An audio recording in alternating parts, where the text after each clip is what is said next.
Hello everyone, welcome back to my channel. तो आज की वीडियो में हम कुछ ऐसे सेंटेंसेस की बात करेंगे जो एंड होते हैं बेकार है। बहुत बार हम सेंटेंसेस में ऐसे बोलते हैं जैसे वहां जाना बेकार है, इस बारे में बात करना बेकार है या इस पे काम करना बेकार है।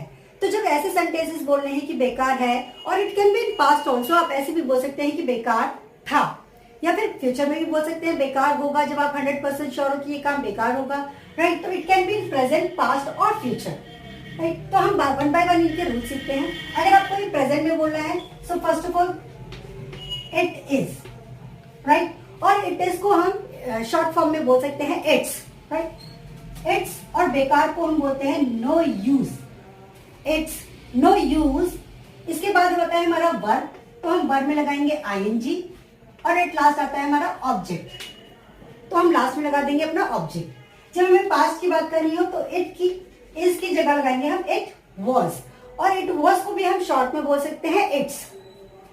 No use, no use verb with ING, और at last remaining part is called object. बहुत बार सेंटेंस में ऑब्जेक्ट होता है, बहुत बार नहीं होता, इट्स ओके। और अगर आपको फ्यूचर में इन सेंटेंसेस को बोलना है तो it will be, no use verb with ing, and the remaining part is object which we will place at last, sorry. So that's how, जैसे कि मैंने यहाँ पे एक सेंटेंस लिखा, वहां जाना बेकार है, और इसी को हम पास्ट में बनाएंगे कि वहां जाना बेकार था, और फ्यूचर में भी बनाएंगे कि वहां जाना बेकार होगा। तो सबसे पहले तो वहां यानी कि जाना क्या है सेंटेंस में, वर्ब, और वहां क्या है object. There is no subject, इस सेंटेंस में सब्जेक्ट मिसिंग होता है, और यहाँ पे सब्जेक्ट का जो रोल प्ले करता है वो प्ले करता है इट। आप इसे चाहे तो इट्स करके भी लिख सकते हैं शॉर्ट फॉर्म में, पर यहाँ भी आपको क्लियर करने के लिए मैं इट इज लिख रही हूँ, so that you may get to know कि ये प्रेजेंट का है। इट इज नो यूज, क्योंकि यहाँ पे वर्ब क्या है, जाना यानी कि गो में लगाएंगे हम आईएनजी, गोइंग, और ऑब्जेक्ट इज वहां की इंग्लिश होती है there. It is no use going there. और अगर इसी सेंटेंस को हमें पास्ट में बनाना है कि वहां जाना बेकार था, तो हम बोलेंगे it was no use going there. इसी सेंटेंस को हम फ्यूचर में भी बना सकते हैं, जैसे कि वहां जाना बेकार होगा तो it will be no use going there. तो इस सेंटेंस में हमें क्या है, एवरीथिंग रिमेन सेम, सब कुछ सेम रहता है, only we have to change helping verb. Helping verb tells us about present, past और फ्यूचर। अगर हमारा प्रेजेंट है तो हम लगाते हैं इज, पास्ट है तो वॉज, और फ्यूचर है तो विल बी। और ध्यान देने वाली बात दूसरी ये है कि वर्ब में लगता है आईएनजी, और जो ऑब्जेक्ट होता है वो हमारा लास्ट में लगता है। इसे और क्लियर करने के लिए हम कुछ और एग्जांपल लेते हैं।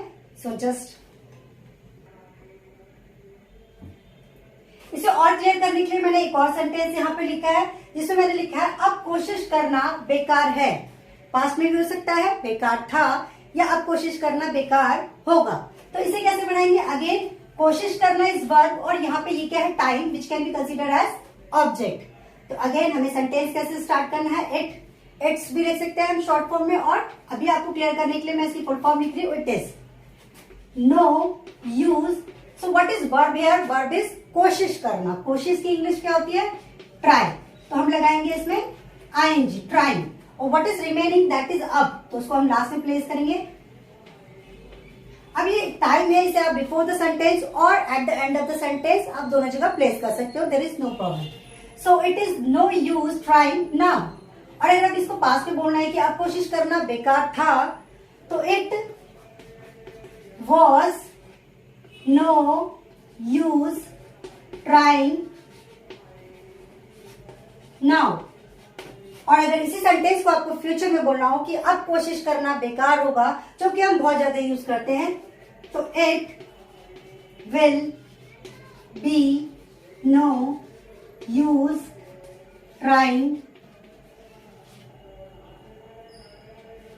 नाउ। सो इस तरीके से हम इसे प्रेजेंट, पास्ट, फ्यूचर तीनों बना सकते हैं। आई होप कि आप लोगों को समझ आ गया होगा। अगर आपको फिर भी कोई डाउट होता है तो आप मुझसे वीडियो के कमेंट सेक्शन में जरूर पूछे। मैं डेफिनेटली आपके हर एक क्वेश्चन का और हर एक डाउट का आंसर जरूर करूंगी। Thank you so much guys for loving and watching my video. Thank you so much for supporting me. Keep watching me, keep supporting me. So see you soon.